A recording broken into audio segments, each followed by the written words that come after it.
오늘 전쟁의 신 다윗이라는 제목으로 함께 말씀을 보겠습니다.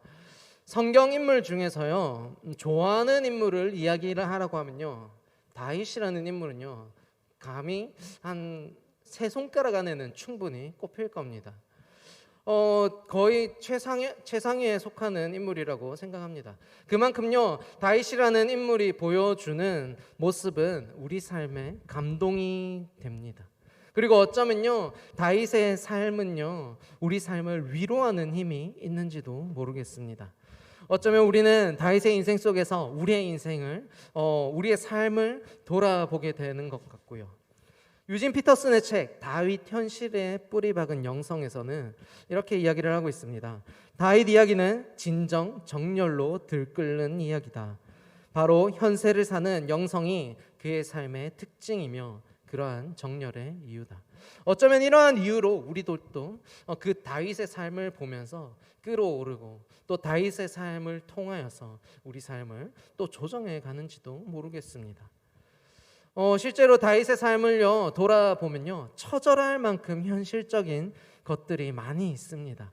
그래서 우리는요 더욱 그 삶을 통해서요 우리의 삶을 돌아보게 되는 거죠. 그리고 그런 상황 속에서도 여전히 하나님을 의지하는 그 모습, 여전히 하나님을 찬양하는 그런 모습이 우리가 바라고 또 우리가 걸어가길 원하는 그런 모습인 거죠. 실제로 다윗의 시가 시편에 아주 많다는 걸 우리는 알죠. 시편에서 우리가 좋아하는 말씀을 꼽으라 하면요 다윗의 시가 꼭 하나쯤은 들어갈 것입니다. 사실 다윗은요 완벽했던 사람은 아닙니다. 많은 순간 넘어졌죠. 그리고 그 죄의 문제에서요 그저 넘어지고 쓰러진 것이 아니라 하나님께로 그 죄의 문제를 들고 간 거죠. 그리고 온전한 마음으로 회개하여 회복하였습니다. 우리도 그렇지 않습니까? 넘어지고 자빠집니다. 우리의 인생에요 넘어짐이 없는 인생은 없습니다. 하루에도 몇 번씩 우리는 유혹에 넘어가고 쓰러집니다. 그렇기 때문에요 다윗이 보여주는 그런 모습은요 우리의 삶에 그대로 비추어지는 것이죠. 그도 연약한 자, 나도 연약한 자인 것입니다. 그렇지만 그 가운데에서 다윗이 하나님의 앞으로 가서 회개하며 자복하며 온전히 그 마음을 회복하는 그 모습, 그것을 보면서 우리도 그렇게 회복해야 하는구나 돌아보게 됩니다. 사실 오늘 이야기는요 다윗의 이야기에서 가장 초반에 있는 이야기 중 하나입니다. 오늘 이전에 다윗의 이야기를 꼽으라면요 그저 기름 부음 받은 것 정도입니다. 그러니까요 오늘 이야기를 통해서 우리는요 다윗이 역사의 전면으로 그 수면 위로 떠오른다는 것을 볼 수 있습니다. 오늘 우리는 골리앗과 다윗의 이야기 그 막바지에 서 있습니다. 제가 금요일 날 다윗의 이 등장을 놓고 새벽기도 말씀을 전했었는데요. 그때 제가 처음 비유로 전했던 것이 무엇이냐면 바로 예고편 같다였습니다. 다윗이요 등장하는 모습이요 마치 영화 속에서 예고편과 같다는 생각을 참 많이 하였습니다. 제가 그 말씀을 계속 읽는데요 너무 설레고 막 떨리는 거예요. 그래가지고 이 다윗이 드디어 나오는구나 이런 생각을 하면서 보았습니다. 마치 마블을 좋아하시는 분들은 알겠지만 특히 그 중에서도 아이언맨 이렇게 등장할 때, 캡틴 아메리카가 등장할 때 어떻습니까? 저희들 마치 예수님이 나타난 듯이 설레는 마음으로 보는 사람들이 많을 거라 생각합니다. 그것처럼요 그렇게 멋진 인물이 이렇게 등장하는 것이죠. 그리고 오늘 말씀에서요 치열한 전투가 시작됩니다. 참 놀랍게도요 이 전투에 참여한 두 사람을 비교해 보면요 한 사람은요 전쟁의 신 같은 모습을 하고요 한 사람은요 전쟁과 정말 동떨어진 복장을 하고 있습니다. 그러니까 다윗은요 전쟁의 신과 같은 복장을 하고 있고 골리앗은 아니죠. 그런가요? 골리앗의 모습이 혹시 성경에서 어떻게 표현되었는지 아십니까? 골리앗은요 3m 정도 되는 거구입니다. 그리고 좋은 장비를 입혀놨어요. 노트구에 갑옷에 각반에 창도 몇 개씩 있는 것 같습니다. 그리고 방패를 들고 있는데요 그걸 자기가 들지 않고요 오늘 말씀 첫 절을 보면 알겠지만 방패를 든 사람이 앞에 서서 가고 있어요. 그러니까 이것은 무엇입니까? 완벽한 공격과 수비가 되는 것이죠. 방패를 든 사람은 수비를 해주고 걔는 창만 들고 찌르면 되는 겁니다. 흔히 말해서 우리가 말하는 사기캐가 완벽하게 완성이 되어 있는 거죠. 그러니까요, 더 이상 그 누구도 상대가 되지 않습니다. 전투의 신이, 전쟁의 신이라고 얘기하면요, 골리앗이 전쟁의 신에 너무너무 가까워 보입니다. 실제로 오늘 말씀 이전에요, 그 골리앗이 나와서요 매번 싸움을 돋굽니다. 욕을 하고 모욕적인 행동을 계속해서 해요. 그렇지만 이스라엘이 그 누구도 입을 뻥끗하지 못합니다. 그에 반해서 다윗은 어떤 모습입니까? 양을 치다 온 목동의 모습 그대로입니다. 오늘 골리앗이요 그 모습을 보고 다윗을 조롱하고 있는 거예요. 저주하고 있는 거예요. 야, 네가 나를 개로 여기고 내게 나왔구나. 겨우 그 막대기 가지고 내게 나왔구나. 사실 물매랑 돌도 있습니다. 그렇지만 보이겠습니까? 그 작은 게 안 보이죠. 막대기 하나 들고 있는 저 초라한 아이가 보이는 겁니다.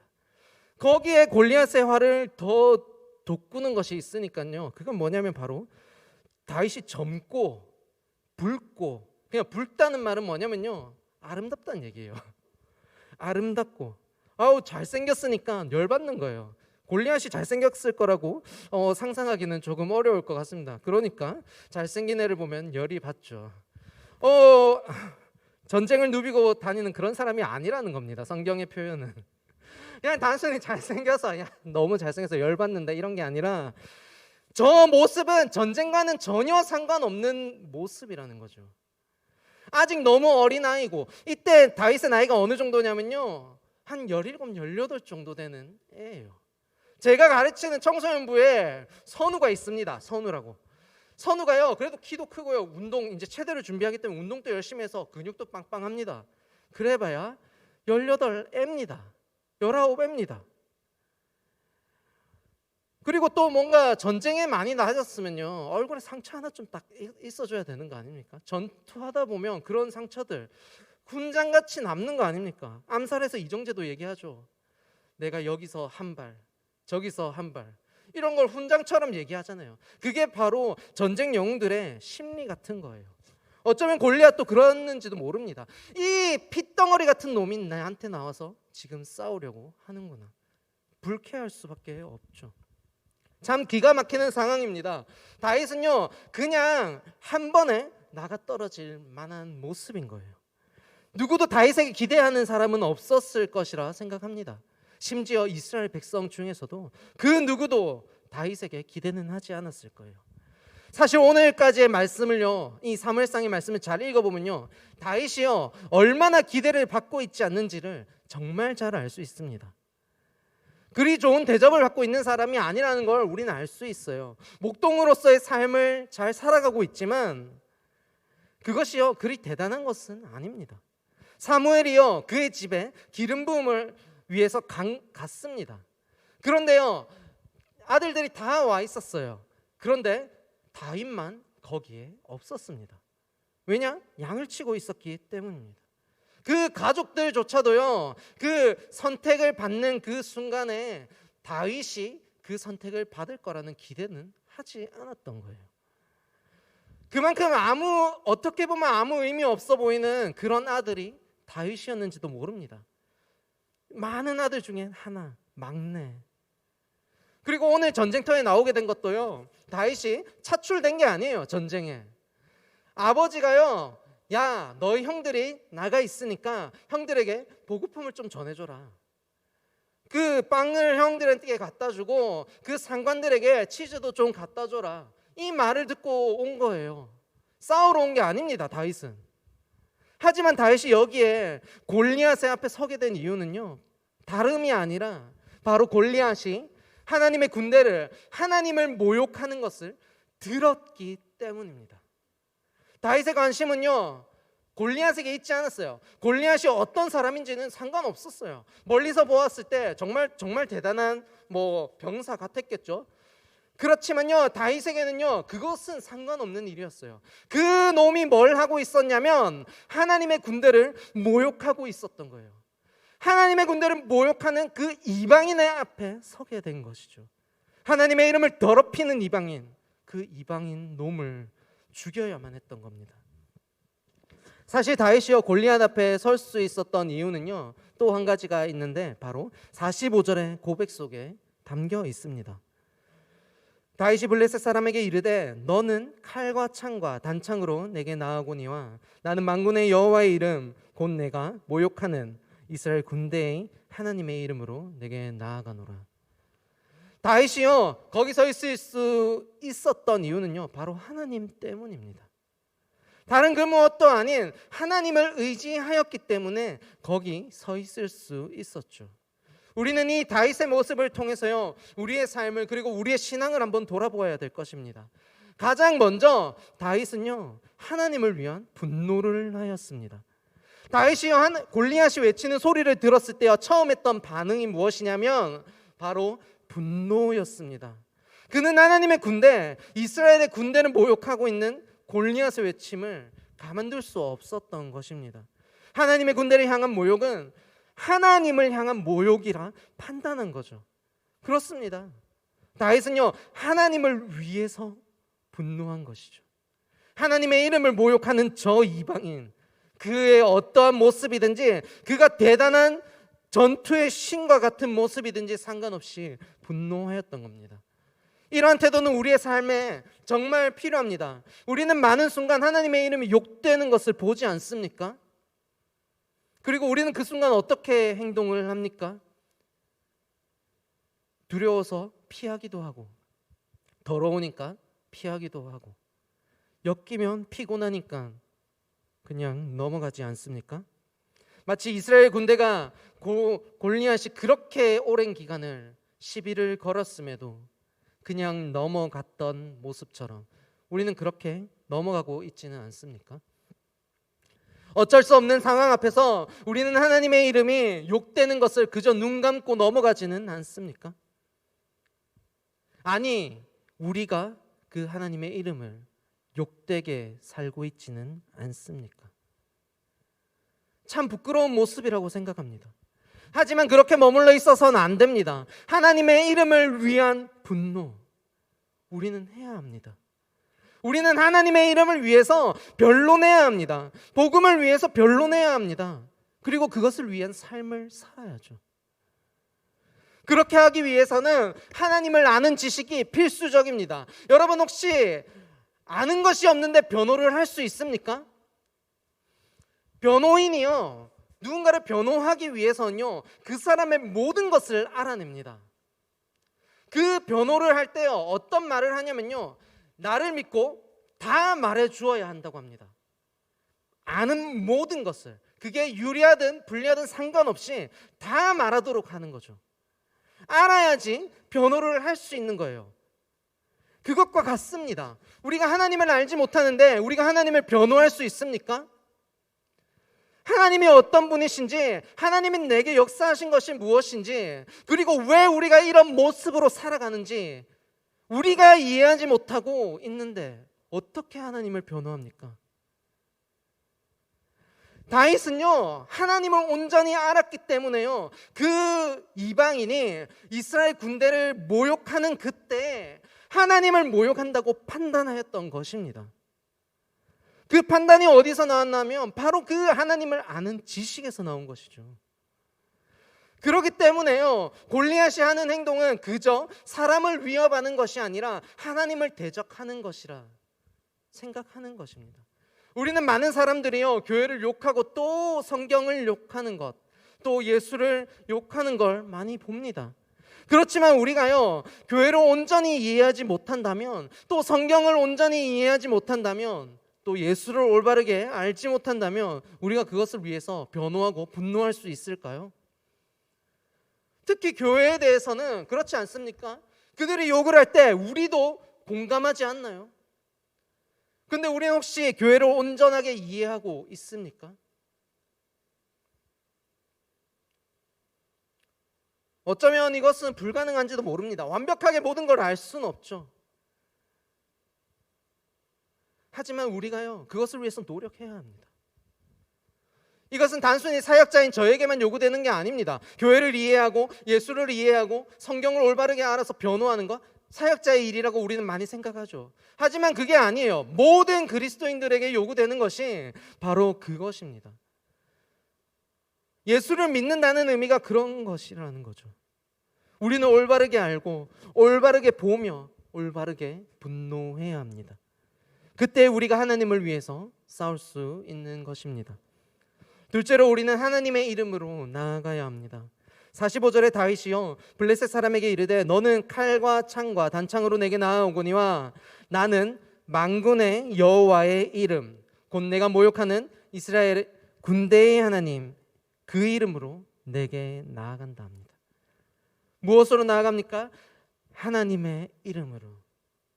다윗이 골리앗 앞에 설 수 있었던 유일한 이유 바로 그 하나님입니다. 하나님의 이름, 그것이 아니었으면 다윗이 골리앗 앞에 서지 않았을 겁니다. 자신의 뭔가 능력이 있어서 다윗이 선 게 아니에요. 다윗이 무슨 능력이 있겠습니까? 전쟁을 경험해보지 못한 다윗입니다. 그에게 뭔가 숨겨진 검술이 있었을까요? 마치 무림의 고수가 아무것도 들고 있지 않은 상태에서 갑자기 나타나서 검을 빼앗아 들고 그걸로 다른 이들을 다 무찔러 버리는 그런 무협지 같은 게 아니잖아요. 다윗은 그저 목동입니다. 젊디 젊은 다윗, 그 목동이 골리앗 앞에 서 있는 거죠. 다른 걸 의지할 게 없어요. 뭐 생각해 보십시오. 성경에요 나옵니다. 다윗이요 나는 사자도 잡았습니다. 곰도 잡았습니다. 나옵니다. 양을 쫓아가서 양을 구하기 위해서 다 때려 잡은 걸 나오고 있어요. 근데 그건 그거고요. 골리앗은 또 다르잖아요. 확신할 수가 없어요. 그리고 동물과 사람이 얼마나 차이가 큽니까? 그렇지만요 그가요 오직 하나님을 의지하고 나간 거예요. 다른 거 의지한 게 아니에요. 자기가 가진 막대기가 무슨 여의봉도 아니잖아요. 그리고 자기가 나가서 싸울 때 뒤에서 이스라엘 군대가 야 활을 쏴라 지원 사격을 해준다고 약속하고 나간 것도 아니에요. 다윗의 고백, 그 45절에 나오는 그 다윗의 고백과 같이요 오직 하나님의 이름만 붙잡고 나간 거예요. 창도 방패도 어떤 무기도 없습니다. 오늘 보십시오. 돌멩이 5개입니까? 5개, 목자의 막대기. 이 막대기가 뭐냐면요 목자들이 일반적으로 들고 다니는 막대기를 얘기합니다. 우리 보통 그 성경 그림을 보면요 목자들이 양 이렇게 해가지고 갈 때 보면 길쭉한 막대기 있죠. 그걸 목자의 막대기라고 하는데 다윗이 들었을 게 그거라고 볼 수 있어요. 기본적으로 2개가 있습니다. 막대기를 얘기할 때는 짧은 막대기가 있고 긴 막대기 2개가 있는데 그 둘 중에 하나를 들고 나간 거예요. 자기가 평소에 들고 있던 거 그냥 들고 간 거죠. 그리고 돌멩이랑 물매, 평소에 쓰던 무기. 우리는요 세상을 대하는 모습 속에서요 우리에게 이것이 요구되는 것입니다. 다윗의 승리는요 그 어떤 것에서 나온 게 아닙니다. 다윗은요 위대한 전사가 아니었어요. 위대한 전사여서 다윗이 골리앗을 이겼다면요 성경이 왜 그걸 기록하겠습니까? 굳이 우리는 기억해야 해요. 다윗이 의지한 것은 오직 하나님이라는 것을. 우리는 고백합니다. 우리는 정말 많은 찬양들을 합니다. 그 중에 아주 충격적인 찬양은 무엇이냐면 하나님 내가 당신 한 분만으로 충분합니다 라는 고백이에요. 그렇지만 우리의 삶은 말을 하죠. 하나님 당신으로는 부족합니다. 진짜 고백이 뭡니까? 우리의 입술에서 나오는 그 하나님 한 분으로 충분하다는 그 고백, 그게 진짜입니까? 아니면 우리의 삶이 보여주는 하나님 당신으로는 도저히 부족합니다, 이게 우리의 고백입니까? 어떤 것에 진정한 마음이 있습니까, 여러분? 우리의 기준은 어디 있습니까? 하나님께 있습니까? 하나님의 우리의 검이 되시고 하나님의 우리의 방패가 되십니까? 아니면 돈이 우리의 검이며 명예가 우리의 방패입니까? 여러분은 세상에서 무엇을 의지하고 있습니까? 우리는 그것을 돌아봐야 합니다. 우리는 승리하기 위해서 여러 가지 방법을 구합니다. 어떻게든 내 삶이 성공적으로 살아갈 수 있도록 노력하죠.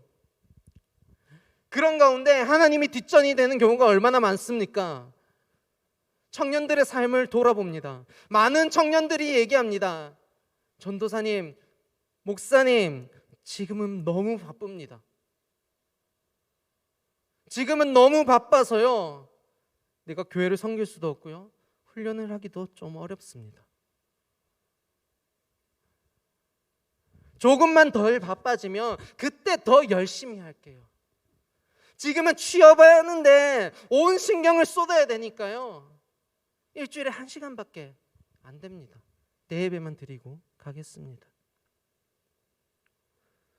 대학생의 시기 바쁜 것 압니다. 그렇게 대학생의 시기를 지나가겠죠. 그리고 취업을 할 때가 돌아옵니다. 그러면 또 바쁘죠. 분주하게 또 좋은 직장을 구해서 들어갔습니다. 거의 노예처럼 살아가고 있습니다. 또 바쁘죠. 적응하고 올라가고 돈을 벌고 그리고 무엇을 합니까? 결혼도 하죠. 또 바빠집니다. 과연 그들이 말하는 그 덜 바빠지는 때는 언제쯤 올까요? 다윗이 의지하는 하나님은요, 그들의 삶에 없습니다. 세상을 이기는 힘, 그 하나님의 힘이 그들의 삶에 없는 것입니다. 이것이 우리의 현실 아닙니까? 우리는 다윗을 동경하면서 다른 곳으로 걸어가죠. 다윗이 살아간 그 삶, 하나님의 마음에 합한 그 삶, 그걸 동경하면서 다른 곳으로 향하는 겁니다. 하나님만이 오직 우리의 대안이 되십니다. 오직 하나님만이 우리를 승리하게 하는 능력이 되십니다. 창이나 단창이 아닙니다. 오직 하나님의 능력만으로 우리를 승리하게 하시는 것입니다. 마지막으로 다윗은 일상을 성실하게 살아갔습니다. 다윗이요, 전쟁터로 들고 간 것, 막대기와 물매와 돌멩이였습니다. 다른 건 없습니다. 이건요, 평소 다윗이요, 목자의 아이템으로 사용하고 있던 거예요. 목자로서 필요한 것들 그대로 들고 간 겁니다. 양을 치고 구하고 그렇게 사용했던 것들. 다윗이 전쟁터로 가게 된 것은요, 또 다른 일상으로서의 삶 때문이었습니다. 전쟁터에 싸우러 간 게 아니에요. 양을 치다가 아버지가 불러서 전령으로 가게 된 거예요. 자신의 일상을, 자신의 역할을 충실하게 해서 그 자리까지 온 겁니다. 골리앗에게 가기 전에요, 사울의 갑옷을 입었을 수도 있어요. 입어봤어요. 근데 안 맞죠. 살아온 방식과 너무 다른 거였죠. 그러니 자신이 준비해왔던 그대로 나아가는 것입니다. 그는 어쩌면요, 전사로서는 전혀 훈련되지 않았을지도 모릅니다. 하지만 목자로서는 훈련되어 있었던 것이죠. 그런 준비된 다윗을 하나님이 사용하신 것입니다. 하나님은요, 일상을 성실히 살아가는 자들을 사용하십니다. 준비된 자들을 사용하시는 거예요. 어느 날 대단한 사람을 불러 앉혀가지고 하나님이 일하시는 게 아니라고요. 일상을 성실하게 살아가는, 하나님을 온전히 쫓아가는 그 주의 백성을 선택하셔서 사용하시는 겁니다. 다윗이 목자로서 삶을 성실하게 살아가지 않았다면요, 그는 여기 이 전쟁터에 있지도 못할 것입니다. 그리고 오늘 싸움의 그 결과를 보면 알겠지만요, 다윗이요, 제구력이 상당히 좋았던 것 같아요. 그건요, 계속해서 연습했던 걸 얘기해 주는 거예요. 여러분도 혹시 군대 다녀오신 남성분들은 아실 겁니다. 총을 쏘는 게 쉽습니까? 아니요, 어렵습니다. 내가 원하는 대로 안 꽂혀요, 총이. 나는 적을 보고 있는데 총알이 적이 안 박힌다고요. 왜죠? 처음 쏘보니까. 그리고 연습을 계속 하다 보면 나아질 수도 있습니다. 계속 안 좋아지는 사람 또 있어요. 그런 것처럼요, 연습을 해야 돼요. 골리앗이 아무리 크다고 해도요, 3m가 된다 해도요, 이마에 정확하게 돌멩이를 박는 게 그렇게 쉬울까요? 그것을 위해서요, 양을 구하기 위해서 얼마나 많이 연습했겠습니까? 사자란 곰을요, 그냥 달려가서 입을 찢어 죽였을까요, 다윗이? 아니요, 죽이고 나서 달려가서 찢었겠죠. 죽이려면 돌멩이를 완벽하게 던져야 돼요. 양을 때려잡으면 안 되잖아요. 그런 것처럼요, 일상을 계속해서 열심히 성실히 살아왔던 겁니다, 다윗이. 그렇기 때문에 여기 전쟁터에 나와서도 그렇게 골리앗과 싸울 수 있었던 것이죠. 하나님이 그렇게 그의 백성이요, 성실하게 살아가는 그 삶을 통해서 일하십니다. 이렇게 이야기하면요, 참 나쁜 사람들은요, 이것을 이용합니다. 아, 스펙 쌓아야 되겠구나. 그래서요, 스펙 쌓으러 간다고 교회를 오질 않아요. 그런 사람을 하나님이 쓰실 수 있을까요? 제일 처음에 제가 뭐라고 했습니까? 하나님을 알아야 하나님을 변론할 수 있다. 스펙 열심히 쌓았지만 하나님을 전혀 모른다면 어떻게 하나님의 일을 합니까? 하나님을 위해서 어떻게 쓰임 받습니까? 가장 먼저 준비돼야 되는 것은 먼저 하나님을 아는 거예요. 그러지 못하면요, 하나님 절대 그런 자 쓰지 못하세요. 예배조차도 지키지 못하는 그 사람 어떻게 하나님이 쓰십니까? 하나님의 축복을 받는다고요? 과연 가능할까요? 우리는 기억해야 합니다. 하나님을 온전히 안 위에 우리의 일상을 성실히 살아가야 한다는 것을. 그때 하나님의 일이 그 삶에 이루어지는 것입니다. 오늘 말씀의 제목 무엇입니까? 전쟁의 신 다윗. 어떻게 보면요, 너무 자극적인 워딩 같아요. 하지만요, 본문을 잘 본다면요, 이 전쟁의 신 다윗은요, 너무 당연한 제목입니다. 세상의 기준에서는요, 골리앗이 당연히 전쟁의 신입니다. 하지만 하나님은요, 그 전쟁의 신을 완벽하게 짓밟습니다. 만약에 하나님이요, 그냥 적당히 골리앗을 손봐주려면요, 골리앗만한 전사를 데려와서 잡으셨을 거예요. 그런데 다윗 어떻습니까? 아무리 목자로서 훈련이 된 자라도요, 그 골리앗 앞에서는요 진짜 꼬맹입니다. 그 짱구 만화 영화 보시면요, 어른들은 요만한데 애기들은 어디까지 옵니까? 무릎까지 옵니다. 그런 느낌이에요. 아무것도 아닌 존재를 사용하시는 거예요. 완벽하게 그 골리앗을 짓밟기 위해서 정말 연약해 보이는 젊고 붉은 그 아름다운 다윗을 쓰시는 겁니다. 그 다윗이 승리할 수 있었던 이유, 바로 그 하나님께 있는 것이죠. 사람들이 생각하기에 전쟁의 신과 같았던 그 골리앗을 진정한 신이신 하나님이 잡으시는 겁니다. 다윗이 승리할 수 있었던 이유가 바로 여기 있습니다. 다른 그 무엇보다 하나님을 붙잡고 있었기 때문에, 하나님의 이름으로 나아갔기 때문에 승리할 수 있었던 것입니다.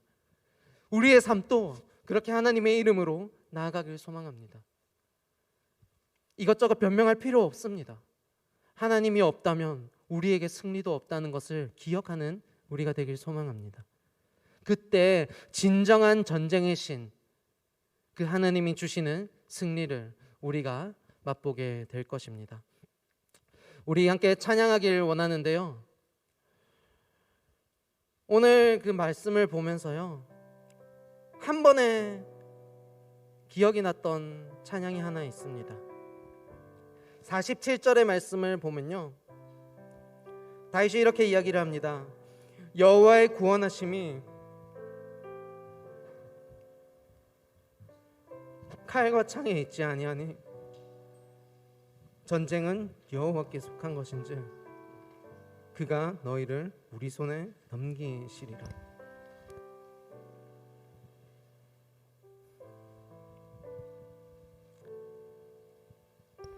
여러분, 우리 전쟁이요 오직 하나님께만 속한 것입니다. 아니, 사실 우리의 모든 것이 하나님께 속한 것이죠. 우리의 인생은 전쟁터입니다. 그 전쟁 속에 오직 하나님께 속한 전쟁을 해야 우리가 살아남을 수 있습니다. 우리가 그 찬양의 고백을 드립시다. 하나님, 전쟁은 당신께 속하였으니 우리가 그 당신께 나아갑니다. 주님, 우리와 함께하여 주십시오. 우리 함께 찬양으로 고백합시다. 세상의 유혹 시험이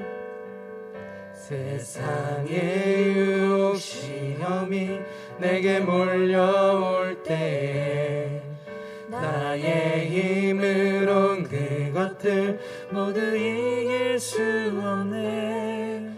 거대한 폭풍 가운데 위축된 나의 영혼 어찌할 바를 몰라 헤매이고 있을 때 처음부터 다시 고백합시다.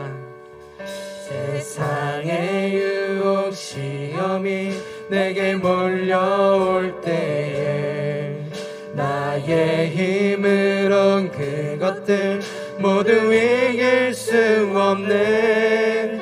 거대한 폭풍 가운데 위축된 나의 영혼 어찌할 바를 몰라 헤매이고 있을 때 주를 찬양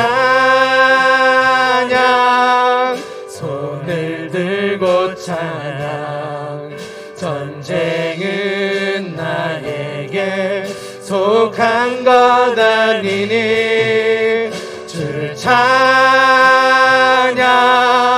손을 들고 찬양 전쟁은 하나님께 속한 것이니 주를 찬양 주를 찬양 손을 들고 찬양 전쟁은 나에게 속한 것 아니니 주를 찬양 손을 들고 찬양 전쟁은 하나님께 속한 것 우리의 목소리를 높여 주를 찬양 주를 찬양 손을 들고 찬양 전쟁은 나에게 속한 것 아니니 주를 찬양 손을 들고 찬양 전쟁은 하나님께 속한 전쟁은 하나님께 속한 전쟁은 하나님께 속한 것이니 우리 함께 기도합시다.